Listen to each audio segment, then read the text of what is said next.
ಇದಕ್ಕ ನಾವು ಹೋರಾಟ ಮಾಡುವಂತ ಈ ಪರಿಸ್ಥಿತಿಗೆ ನಮ್ಮನ್ನ ರೈತರನ್ನ ತಂದಿಟ್ಟಿರ್ತಕ್ಕಂತ ಎಲ್ಲಾ ರಾಜಕಾರಣಿಗಳಿಗೆ ಧಿಕ್ಕಾರ ಅನ್ನತಕ್ಕಂತ ಘೋಷಣೆಯನ್ನ ಕೂಗುತ್ತ ಮುಖಾಂತರ ನಾವು ಹೋರಾಟವನ್ನ ನನ್ನ ಮಾತನ್ನ ಪ್ರಾರಂಭ ಮಾಡಬೇಕಂತ ವಿಚಾರ ಮಾಡಿದ್ದೇನೆ. ಅವ್ರಿಗೆ ಧಿಕ್ಕಾರ ಕೂಗುನ ಬೇಡ, ಕೂಗುನ್ರಿ.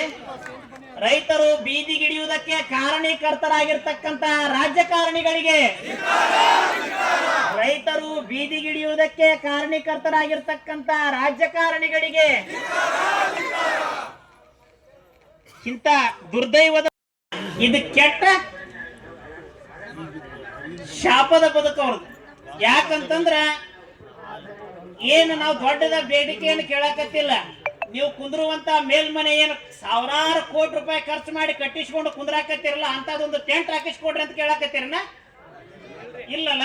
ಬರೇ ನಾವು ಬೆಳೆದಿರ್ತಕ್ಕಂತ ಬೆಳೆ ಅದಕ್ಕೆ ಬೆಂಬಲ ಬೆಲೆಯನ್ನ ಕೊಡ್ರಿ, ಅದಕ್ಕ ಒಳ್ಳೆಯ ಬೆಲೆಯನ್ನ ಕೊಡ್ರಿ ಅನ್ನತಕ್ಕಂತ ಅವ್ರು ಯಾವ್ದಾದ್ರು ಹೋಟೆಲ್ಗಳ ಕಟ್ಟಿದ್ರೆ ಅವಕ್ಕೆ ರೇಟ್ ಫಿಕ್ಸ್ ಮಾಡಿರ್ತಾರಿಲ್ರಿ.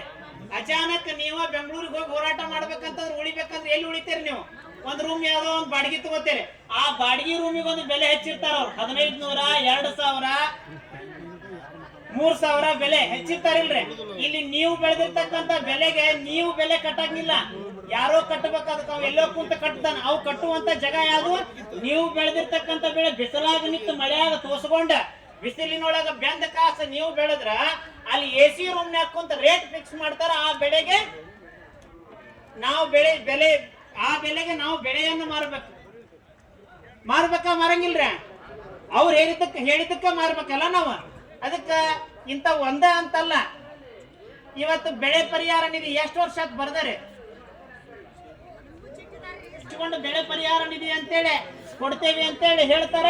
ಅದಕ್ಕೂ ಸರಿಯಾಗಿರ್ತಕ್ಕಂತ ಬೆಳೆ ಹಾನಿಯಾಗಿರ್ತಕ್ಕಂತ ಬೆಳೆಗೆ ಪರಿಹಾರ ನಿಧಿ ಸಿಗೋಂಗಿಲ್ಲ.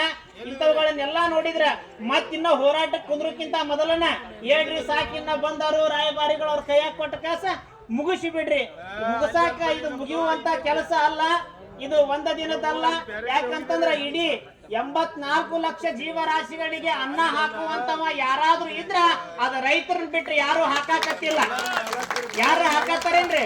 ಯಾರು ಹಾಕಾಕತ್ತಿಲ್ಲ. ಅದನ್ನ ಅರ್ಥ ಮಾಡ್ಕೊಂಡ ನಿಮ್ಮ ಮನ್ಯಾಗ ನೀವು ಅನ್ನನ ತಿಂತೀರಿ. ಅದು ಯಾರು ಬೆಳೆದಂತಂದ್ರ ಯಾವ ಸಾಫ್ಟ್ವೇರ್ ಇಂಜಿನಿಯರ್ ಬೆಳೆದಲ್ಲ ಅದನ್ನ ರೈತ ಬೆಳೆದನ, ರೈತಗೆ ಅನ್ಯಾಯ ಆಗುವಂತ ಕೆಲಸ ಮಾಡಕ್ ಹೋಗ್ಬೇಡ್ರಿ ಅನ್ನತಕ್ಕಂತ ಮಾತನ್ನ ಈ ವೇದಿಕೆಯ ಮುಖಾಂತರ ಅವರಿಗೆ ಕಿವಿ ಮಾತನ್ನ ಹೇಳ್ತಾ ತಾವೆಲ್ಲ ಅರ್ಥ ಮಾಡ್ಕೊಂಡ ರೈತರಿಗೆ ಅನುಕೂಲ ಆಗುವಂತ ಕಾರ್ಯಗಳನ್ನ ಮಾಡ್ರಿ. ಮೊನ್ನೆ ಕಬ್ಬಿನ ಬೆಲೆ ಬರೇ 200 ರೂಪಾಯಿ ಘೋಷಣೆ ಮಾಡಕ್ ಅದಕ್ಕೂ ಒಂದಿಷ್ಟು ಮಂದಿ ಏನೇನೋ ಮಾತಾಡಿದ್ರು.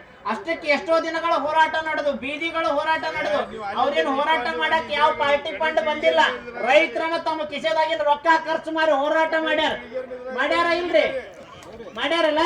ಅದಕ್ಕ ಮುಂದೊಂದು ದಿನ ಇಡೀ ಕರ್ನಾಟಕ ರಾಜ್ಯದೊಳಗ ಇರೋರು ಜಾಸ್ತಿ ಸಂಖ್ಯೆ ಒಳಗ ರೈತರ ಅದಾರ. ಈ ರೈತರೆಲ್ಲ ಒಗ್ಗಟ್ಟಾಗಿ ಏನಾದ್ರೂ ಹೋರಾಟಕ್ಕೆ ನಿಂತ್ರ ಅಂತಂದ್ರೆ ನಾಳೆ ನೀವು ಹರೀಶ್ ಬರೋದು ಕಷ್ಟ ಆದಿತ್ತು ಎಚ್ಚರ ಅನ್ನತಕ್ಕಂತ ಮಾತನ್ನ ಈ ವೇದಿಕೆ ಮುಖಾಂತರ ಹೇಳಲಿಕ್ಕೆ ಇಚ್ಛೆ ಪಡ್ತೇನೆ. ತಾವೆಲ್ಲ ರೈತನ ಮಕ್ಕಳ ಅದೇರಿ. ತಾವು ಏನ್ ಮ್ಯಾಗಿದ್ದವ್ರು ಎಲ್ಲಾರು ರೈತನ ಮಕ್ಕಳು, ಅಧಿಕಾರಿಗಳು ಎಲ್ಲರೂ ರೈತರ ಮಕ್ಕಳ ಇರೋರು. ಇಲ್ಲಿ ರೈತರ ಮಕ್ಕಳು ಬಿಟ್ಟು ಏನ್ ದೊಡ್ಡ ಅಧಿಕಾರಿಗಳ ಮಕ್ಕಳಂತ ಯಾರು ಇಲ್ಲ. ಅದಕ್ಕೆ ರೈತರ ಕಷ್ಟಕ್ಕ ಅರ್ಥ ಮಾಡ್ಕೊಂಡ ಸಹಕಾರ ಕೊಡುವಂತ ಕೆಲಸವನ್ನ ಮೇಲಿರ್ತಕ್ಕಂತ ನಮ್ಮನ್ನ ಆಳ್ತಕ್ಕಂತ ರಾಜಕಾರಣಿಗಳು ಮಾಡ್ಲಿ ಅನ್ನತಕ್ಕಂತ ಮಾತನ್ನ ಈ ಸಂದರ್ಭದಲ್ಲಿ ಹೇಳ್ತಾ, ಈ ಹೋರಾಟ ಅಲ್ಲ, ಇದು ಒಂದು ಕ್ರಾಂತಿಗೆ ಮುನ್ನುಡಿ ಆಗಬಾರದು. ಇದೊಂದು ಕ್ರಾಂತಿಗೆ ಮುನ್ನುಡಿ ಆಗಬಾರದು. ಇಂಥ ಪರಿಸ್ಥಿತಿ ಬರಬಾರದು. ಇದಕ್ಕೆ ಕಾರಣೀಕರ್ತರ ಇಂಥದಕ್ಕೆ ಏನ ನಾವು ಬೆಂಬಲ ಕೊಡ್ಲಿಲ್ಲ ಅಂತಂದ್ರ ನಮ್ಮ ಜನ್ಮ ಮನುಷ್ಯ ಜನ್ಮ ಮಾನವನಾಗಿ ಹುಟ್ಟಿದ್ದಕ್ಕೂ ಕೂಡ ಅದಕ್ಕೆ ಬೆಲೆ ಇರೋಂಗಿಲ್ಲ ಅನ್ನತಕ್ಕಂತ ಮಾತನ್ನ ಈ ಸಂದರ್ಭದಲ್ಲಿ ಹೇಳ್ತಾ, ರೈತರು ಯಾವಾಗೂ ಬೀದಿಗಿಳಿಯುವಂತ ಪರಿಸ್ಥಿತಿ ಬರುವಂತ ಸಂದರ್ಭ ಮುಂದಿನ ದಿನಮಾನದೊಳಗೆ ಬರದಂತ ಬುದ್ಧಿಯನ್ನು ಭಗವಂತ ಭೂತಾಯಿ ಅವರಿಗೆ ರಾಜಕಾರಣಿಗಳಿಗೆ ಕೊಡ್ಲಿ ಅಂತೇಳಿ ಆ ಭೂತಾಯಿ ಎತ್ತಿರ ಪ್ರಾರ್ಥನೆಯನ್ನು ಮಾಡ್ತಾ 2 ಮಾತುಗಳಿಗೆ ವಿರಾಮ ಕೊಡ್ತೇನೆ. ಶರಣು.